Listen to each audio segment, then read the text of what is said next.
আসসালামু আলাইকুম। দুপুর 2টার শীর্ষ সংবাদে স্বাগত জানাচ্ছি আমি শাহনাজ পারভীন। হেলিকপ্টার বিধ্বস্তে ইরানের প্রেসিডেন্ট রইসি, পররাষ্ট্রমন্ত্রী আব্দুল্লাহিয়ান মারা গেছেন। রিজার্ভ সংকট ও জাতির জন্য অশনি সংকেত 12 দলীয় জোট। এক পা জেলে রেখেই রাজনীতি করি আমরা, ইশরাক। 4 অঞ্চলে 80 কিলোমিটার বেগে ঝড় বয়ে যেতে পারে, নদীবন্দরগুলোকে 2 নং হুঁশিয়ারি সংকেত। নয়ন এমপির মায়ের কোনো আওয়াজ হয় না, ভেতরে রক্তক্ষরণ হয়। দ্বিতীয় দফায় উপজেলা নির্বাচন মঙ্গলবার। রামপুরা সড়ক অবরোধ অটোরিকশা চালকদের। 32 দিনে 8 বার বাড়ল স্বর্ণের দাম। সৌদি পৌঁছেছেন 30,810 হজযাত্রী, মৃত্যু 2 জন। বুধবার বৃহস্পতিবার বঙ্গোপসাগরে লঘুচাপের সম্ভাবনা। আইসিবির শাখায় শাখায় ঘুরেও মিলছে না টাকা। ছাত্রলীগ নেতার বিরুদ্ধে প্রেমিকাকে আত্মহত্যার প্ররোচনার অভিযোগ। টাকা ভাগাভাগির ভিডিও ভাইরাল, সেই নৌ পুলিশ পরিদর্শক প্রত্যাহার। এবং আর্সেনালের স্বপ্ন ভেঙে চ্যাম্পিয়ন সিটির নতুন ইতিহাস। শুনছিলেন শিরোনাম, এবার বিস্তারিত। ইরানের প্রেসিডেন্ট ইব্রাহিম রইসি, পররাষ্ট্রমন্ত্রী হোসেন আমির আব্দুল্লাহিয়ান সহ বিধ্বস্ত হেলিকপ্টারে থাকা সব কর্মকর্তারা মারা গেছেন। দেশটির আধা সরকারি নিউজ এজেন্সি মেহের নিউজ এ খবর দিয়েছে। ইরানি সংবাদ মাধ্যমটির বরাত আল জাজিরা জানিয়েছে, বিধ্বস্ত হেলিকপ্টারে ছিলেন পূর্ব আজারবাইজান প্রদেশের গভর্নর মালেক রহমাতিও।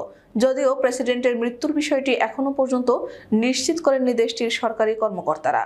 তবে নাম প্রকাশে অনিচ্ছুক ইরানের এক শীর্ষ কর্মকর্তা রয়টার্সকে প্রেসিডেন্ট রাইসি সহ হেলিকপ্টারে থাকা কর্মকর্তাদের মৃত্যুর সংবাদ নিশ্চিত করেছেন। এদিকে চিকিৎসকরাও দুর্ঘটনাস্থলে প্রাণের কোনো অস্তিত্ব পাননি বলে জানিয়েছেন। এর আগে রোববার আজারবাইজানের সীমান্তবর্তী এলাকায় 2 দেশের যৌথভাবে নির্মিত একটি বাঁধ উদ্বোধন করতে যান ইব্রাহিম রাইসি। সেখানে আজারবাইজানের প্রেসিডেন্ট ইলহাম আলিয়েভও ছিলেন।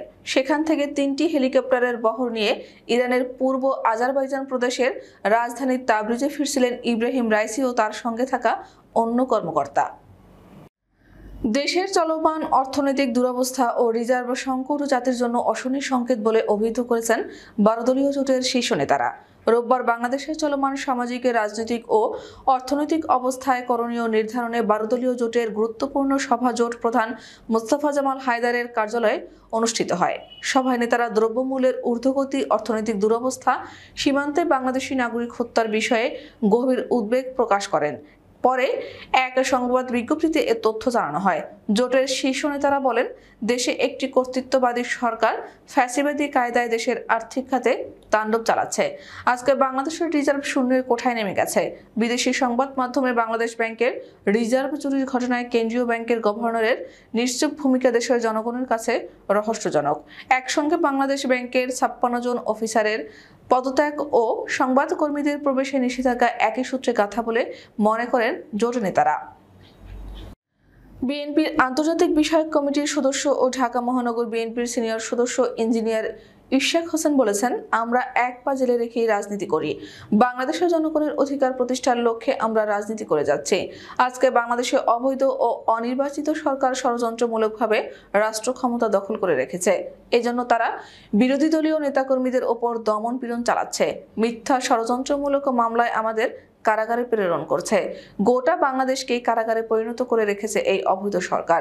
আজকে আমাদের জেলে ভরে গুলি করে হত্যা করছে। বাংলাদেশকে দখল করে লুটপাটের স্বর্গরাজ্য বানিয়ে রেখেছে এ সরকার। মহানগর দায়রা জজ আদালতের হাজতখানা থেকে প্রিজন ভ্যানে নেয়ার পর সাংবাদিকদের তিনি এসব কথা বলেন। তিনি আরো বলেন, এই অবৈধ সরকার দেশের ব্যাংক খাত ধ্বংস করেছে, বিদ্যুতে সীমাহীন দুর্নীতি করেছে, সর্বোপরি দেশটাকে ধ্বংসের দ্বার প্রান্তে নিয়ে গেছে।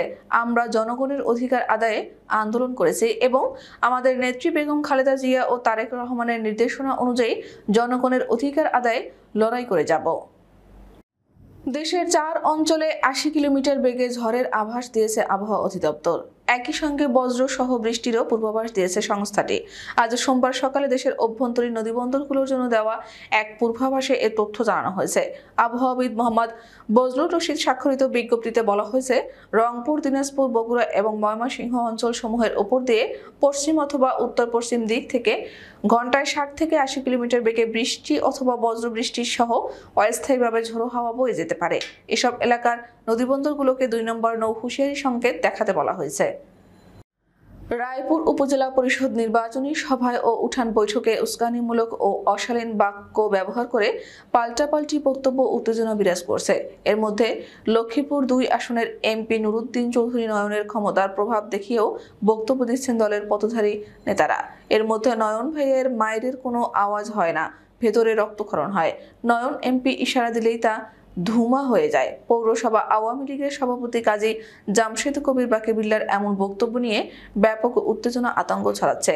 সিনিয়র নেতারা একে অপরের বিরুদ্ধে নির্বাচনী সভায় প্রকাশ্যে পাল্টাপাল্টি বক্তব্য দিয়ে বিষাদগার করেছেন। এতে তৃণমূল পর্যায়ের নেতাকর্মীরা প্রকাশ্যে গোপনে বিবাদে জড়িয়ে পড়ছেন।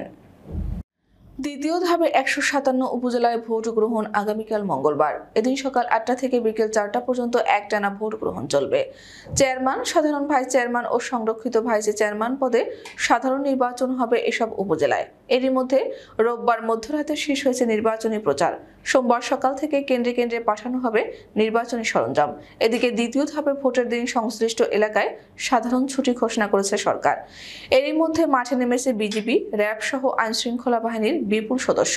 সমতলে সাধারণ ভোট কেন্দ্রে 17 জন এবং ঝুঁকিপূর্ণ কেন্দ্রে মোতায়েন থাকবে 19 জনের ফোর্স। দুর্গম ও পার্বত্য এলাকায় এই সংখ্যা আরও বেশি। আর নির্বাচনী আচরণবিধি দেখাশোনার জন্য প্রতি ইউনিয়নে থাকবেন একজন করে নির্বাহী ম্যাজিস্ট্রেট। রাজধানীর রামপুরা সড়ক অবরোধ করেছে অটোরিকশা চালকরা। এতে ওই এলাকায় তীব্র যানজট তৈরি হয়েছে। রাজধানীতে অটোরিকশা চালানোর দাবিতে গতকাল দিনভর সড়ক অবরোধ, গাড়ি ভাঙচুর, অগ্নিসংযোগ ও পুলিশের সঙ্গে ধাওয়া পাল্টা ধাওয়ার পর আজও বিক্ষোভ অব্যাহত রেখেছে অটোরিকশা চালকরা। রামপুরা থানার ভারপ্রাপ্ত কর্মকর্তা মোহাম্মদ মশিউর রহমান জানান, আজ সকালে অটোরিকশা চালানোর দাবিতে চালকরা রাস্তায় নামেন। এখন পর্যন্ত তারা সড়ক অবরোধ করে রেখেছে। তীব্র যানজটের সৃষ্টি হয়েছে। পরিস্থিতি নিয়ন্ত্রণে অতিরিক্ত পুলিশ মোতায়েন করা হয়েছে। জানা গেছে, অটোরিকশা চালানোর দাবিতে রামপুরা বেটার লাইফ হাসপাতালের সামনে সড়ক অবরোধ করে অটোরিকশা চালকরা। এতে দুই পাশের সড়কে যান চলাচল বন্ধ হয়ে যায়। তীব্র যানজট তৈরি হয়েছে। 32 দিনের ব্যবধানে দেশের বাজারে 16 বার স্বর্ণের দাম সমন্বয় করল বাংলাদেশ জুয়েলার্স অ্যাসোসিয়েশন, যার মধ্যে 9 বার দাম কমানো হয়েছে আর বাড়ানো হয়েছে 8 বার। এছাড়া চলতি বছরে এখন পর্যন্ত দেশের বাজারে 24 বার স্বর্ণের দাম সমন্বয় করা হয়েছে, যেখানে 13 বার দাম বাড়ানো হয়েছে আর কমানো হয়েছে 11 বার। আর 2023 সালে দাম সমন্বয় করা হয়েছিল 29 বার। এবার সবচেয়ে ভালো মানের বা 22 ক্যারেটের 1 ভরি স্বর্ণের দাম 984 টাকা বাড়িয়ে নতুন মূল্য নির্ধারণ করা হয়েছে 1,19,544 টাকা। এ দাম ইতিহাসের সর্বোচ্চ। গতকাল রোববার যা ছিল 1,18,460 টাকা। রোববার বাজুসের মূল্য নির্ধারণ ও মূল্য পর্যবেক্ষণ স্থায়ী কমিটির চেয়ারম্যান মাসুদুর রহমানের সই করা এক সংবাদ বিজ্ঞপ্তিতে এ তথ্য জানানো হয়। বিজ্ঞপ্তিতে বলা হয়, স্থানীয় বাজারে তেজাবি স্বর্ণের দাম বেড়েছে। সার্বিক পরিস্থিতি বিবেচনায় স্বর্ণের নতুন দাম নির্ধারণ করা হয়েছে। সোমবার থেকে নতুন দর কার্যকর হবে। চলতি বছর পবিত্র হজ পালনের জন্য বাংলাদেশ থেকে এখন পর্যন্ত 30,810 জন হজযাত্রী সৌদি আরব পৌঁছেছেন। আজ সোমবার হজ পোর্টালের সবশেষ বুলেটিনে এ তথ্য জানানো হয়। সৌদিতে যাওয়া হজযাত্রীদের মধ্যে সরকারি ব্যবস্থাপনায় 3,747 জন এবং বেসরকারি ব্যবস্থাপনায় গেছেন 27,063 জন। বাংলাদেশ থেকে 77টি ফ্লাইটে এসব হজ যাত্রী সৌদি পৌঁছেছেন। এর মধ্যে বিমান বাংলাদেশ এয়ারলাইন্সের 32টি, সৌদি এয়ারলাইন্সের 25টি এবং ফ্লাইনাস এয়ারলাইন্সের 20টি ফ্লাইট পরিচালনা করে। এদিকে সৌদি আরবে হজ পালন করতে গিয়ে এখন পর্যন্ত 2 জন বাংলাদেশির মৃত্যু হয়েছে। এর আগে গত 9 মে বাংলাদেশ এয়ারলাইন্সের প্রথম ডেডিকেটেড ফ্লাইট 415 জন হজযাত্রী নিয়ে সৌদির উদ্দেশ্যে যাত্রা করে। এর মধ্যে চলতি বছরের হজের আনুষ্ঠানিক যাত্রা শুরু হয়, শেষ হবে 10 জুন। চলতি সপ্তাহের শেষে আগামী বুধবার বা বৃহস্পতিবার দক্ষিণ বঙ্গোপসাগরে লঘুচাপ তৈরির সম্ভাবনা আছে। বাংলাদেশ আবহাওয়া অধিদপ্তরের আবহাওয়াবিদ AKM নাজমুল হক রোববার রাতে গণমাধ্যমকে এ তথ্য জানিয়েছেন। তিনি বলেন, দক্ষিণ বঙ্গোপসাগরে বুধবার থেকে বৃহস্পতিবার লঘুচাপ তৈরি হতে পারে। এরপর এটা ঘনীভূত হলে ডিপ্রেশন তৈরি হবে। এখনই বলা যাচ্ছে না যে এটি ঘূর্ণিঝড়ের রূপ নেবে কিনা। লঘুচাপ থেকে বাতাসের গতিবেগ বৃদ্ধি পেয়ে এটি সুস্পষ্ট লঘুচাপ ও পরে নিম্নচাপে পরিণত হতে পারে বলে জানান তিনি। আমরা প্রাথমিকভাবে ধারণা করছি দক্ষিণ পশ্চিম বঙ্গোপসাগরে এর লঘুচাপ তৈরি হতে পারে। তারল্য সংকটে থাকা ICB ইসলামিক ব্যাংকের গ্রাহকেরা টাকা পাচ্ছেন না। কেন্দ্রীয় ব্যাংকের সহায়তা না পেয়ে ব্যাংকটি এখন গ্রাহকদের চেক ফেরত দিচ্ছে। পরিস্থিতির এতটাই অবনতি হয়েছে যে অনেক শাখার ব্যবস্থাপক ও গুরুত্বপূর্ণ কর্মকর্তারা গা ঢাকা দিচ্ছেন। জানা গেছে, ব্যাংকটির বিভিন্ন শাখায় মাসের পর মাস ঘুরেও টাকা পাচ্ছেন না আমানতকারীরা। ইতালি প্রবাসী আফসার উদ্দিন ব্যাংকে মতিঝিল প্রিন্সিপাল শাখায় 1 মাসে 3 বার গিয়েও টাকা পাননি বলে জানিয়েছেন। এমনকি ব্যাংকের ওই শাখার ম্যানেজারকেও তিনি খুঁজে পাচ্ছেন না। আফসার উদ্দিনের সঙ্গে গতকাল রোববার দুপুরে কথা হয় দিলকুশায়। তিনি বলেন, আমি 1988 সালের পর থেকে এই ব্যাংকের সঙ্গে লেনদেন করছি। আগে কুয়েতে থাকতাম, বর্তমানে ইতালিতে থাকি। আমার অ্যাকাউন্টে প্রায় 8 লাখ টাকা রয়েছে। গত 1 মাসের মধ্যে 3 বার এসেছি, তবে এখনো টাকা পাইনি। রাজবাড়ীতে প্রেমিকাকে আত্মহত্যার প্ররোচনা দেওয়ার অভিযোগ উঠেছে এক ছাত্রলীগ নেতার বিরুদ্ধে। এছাড়া প্রেমিকার অশ্লীল ছবি ও ভিডিও সামাজিক যোগাযোগ মাধ্যমে ছড়িয়ে দেওয়ার হুমকি দিয়ে শারীরিক সম্পর্ক স্থাপনের অভিযোগ উঠেছে। অভিযুক্ত দেবজিৎ নাগ রাজবাড়ী সরকারি কলেজ শাখা ছাত্রলীগের বর্তমান কমিটির সাধারণ সম্পাদক ও শহরের ভাজনচালা এলাকার দুলাল নাগের ছেলে। রোববার দুপুরে রাজবাড়ী সদর থানায় লিখিত অভিযোগ করেন ভুক্তভোগী কলেজ ছাত্রীর বাবা। ভুক্তভোগী ওই কলেজ ছাত্রীর বাবা বলেন, রাজবাড়ী সরকারি কলেজে পড়ার সুবাদে দেবজিৎ নাগের সঙ্গে 2 বছর আগে আমার মেয়ের প্রেমের সম্পর্ক গড়ে ওঠে। এই সম্পর্কের জেরে আমার মেয়ের সরলতার সুযোগ নিয়ে বিভিন্ন সময় সে আমার মেয়ের সঙ্গে শারীরিক সম্পর্ক স্থাপন করে এবং কৌশলে নিজের মোবাইলে আমার মেয়ের অশ্লীল ছবি ও ভিডিও ধারণ করে রাখে। পরবর্তী সময়ে সে আমার মেয়েকে ছবি ও ভিডিও সামাজিক যোগাযোগ মাধ্যমে ছড়িয়ে দেওয়ার ভয় দেখায়। আমার মেয়ে তাকে বিয়ে করার কথা বললে সে আজকাল ক্ষেপণ করতে থাকে। পরে গত 25 জানুয়ারি দেবজিৎ ভারত চলে যান। আমার মেয়ে তার বাড়িতে গেলে তার পরিবারের লোকজন আমার মেয়েকে অকথ্য ভাষায় গালিগালাজ করে তাড়িয়ে দেয়। তাড়িয়ে দেওয়ার সময় তারা আমার মেয়েকে দেবজ্যোতিকে ভুলে যেতে বলে, না হলে গলায় দড়ি দিয়ে আত্মহত্যা করতে বলে। চাঁদপুরে জেলেদের কাছ থেকে চাঁদাবাজির পর টাকা ভাগাভাগি নিয়ে কয়েকজনের সঙ্গে আলোচনা এবং তর্কের ভিডিও সামাজিক যোগাযোগ মাধ্যমে ভাইরালের পর অবশেষে সেই নৌ পুলিশ পরিদর্শক জাহাঙ্গীর হোসেনকে প্রত্যাহার করা হয়েছে। একই সঙ্গে আরও তদন্ত করে তার বিরুদ্ধে কঠোর বিভাগীয় ব্যবস্থা নেওয়া হবে বলে জানিয়েছে পুলিশ। রোববার চাঁদপুরের নীলকমল নৌ ফাঁড়ি থেকে জাহাঙ্গীর হোসেনকে প্রত্যাহার করা হয়।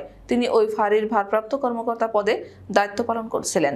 বিষয়টি নিশ্চিত করেছেন নৌ পুলিশ চাঁদপুর অঞ্চলের প্রধান অতিরিক্ত DIG মোহাম্মদ কামরুজ্জামান। তিনি জানান, নীলকমল নৌ ফাঁড়ির ভারপ্রাপ্ত কর্মকর্তা জাহাঙ্গীর হোসেন বাংলাদেশ পুলিশ বাহিনীর ভাবমূর্তি ক্ষুণ্ণ করেছেন। তার এমন অনৈতিক কাজে পুলিশ বাহিনী কোনো অবস্থায় দায় নেবে না, তাই তাকে কঠোর বিভাগীয় ব্যবস্থার মুখোমুখি হতে হবে। সিটি হারলে আর্সেনাল জিতলে তারা চ্যাম্পিয়ন হবে, কিন্তু আর্সেনাল নিজেদের কাজটা ঠিকঠাক করলেও ম্যানচেস্টার সিটিকে হারাতে পারেনি ওয়েস্ট হ্যাম ইউনাইটেড। আর্সেনালের স্বপ্ন ভেঙে টানা 4র্থবারের মতো ইংলিশ প্রিমিয়ার লিগের শিরোপা নিজেদের করে নিল পেপ গার্দিওলার শিষ্যরা। আজ প্রিমিয়ার লিগের শেষ দিন ইতিহাদ স্টেডিয়ামে ফিল ফোডেনের জোড়া গোলে ওয়েস্ট হ্যাম ইউনাইটেডকে 3-1 ব্যবধানে হারিয়েছে সিটিজেনরা। এবারই প্রথম প্রিমিয়ার লিগে কোনো দল টানা 4 বার চ্যাম্পিয়ন হলো। আর শেষ ম্যাচে এভারটনকে 2-1 গোলে হারিয়ে রানার্স আপ হয়ে সন্তুষ্ট থাকতে হয় মিকেল আর্তেতার শিষ্যদের। আমাদের পরবর্তী রাত 10টার শীর্ষ সংবাদ দেখার আমন্ত্রণ জানিয়ে এখনকার মতো বিদায় নিচ্ছি। দর্শক, ভিডিওটি শেষ পর্যন্ত দেখার জন্য আপনাকে অসংখ্য ধন্যবাদ। নিত্য নতুন সংবাদ পেতে আমাদের ইউটিউব চ্যানেলটি সাবস্ক্রাইব করুন ও নিয়মিত নোটিফিকেশন পেতে বেল বাটনটি ক্লিক করুন এবং আমাদের ফেসবুক পেজটিতে লাইক করুন। এছাড়াও আমাদের ভিডিওতে লাইক দিয়ে শেয়ার করুন। আল্লাহ হাফেজ।